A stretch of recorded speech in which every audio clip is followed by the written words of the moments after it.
నీ సన్నిధిలో సంపూర్ణ సంతోషము కలదు.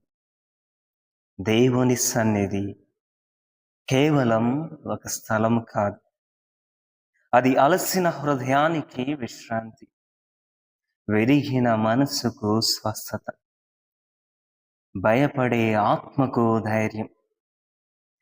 నా సన్నిధి నీకు తోడై ఉండును, నేను నీకు విశ్రాంతి కలుగజేయుదును. మోషే విజయానికి కారణం దేవుని సన్నిధి, దావీదు బలానికి కారణం దేవుని సన్నిధి, నీ జీవిత మార్పుకు కూడా కారణం దేవుని సన్నిధి. నా జీవిత కాలమంతా ప్రభువు మందిరమున వసింపవలేనని నా కోరిక. డబ్బు ఇవ్వలేని ఆనందం, లోకం ఇవ్వలేని సమాధానం దేవుని సన్నిధిలో మాత్రమే దొరుకుతుంది. నీ కన్నీళ్లు ఆయన చూస్తున్నాడు, నీ ప్రార్థనలు ఆయన వింటున్నాడు, నీ జీవితాన్ని ఆయన మార్చగలడు.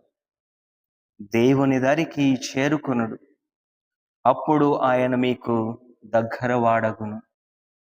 ఈ ఉదయం దేవుని సన్నిధిని చేరండి. మీ రోజు ఆశీర్వాదాలతో నింపబడుతుంది. ఆమేన్ అని కమెంట్ చేయండి. మరిన్ని దైవవాక్యాల కోసం సబ్స్క్రైబ్ చేయండి.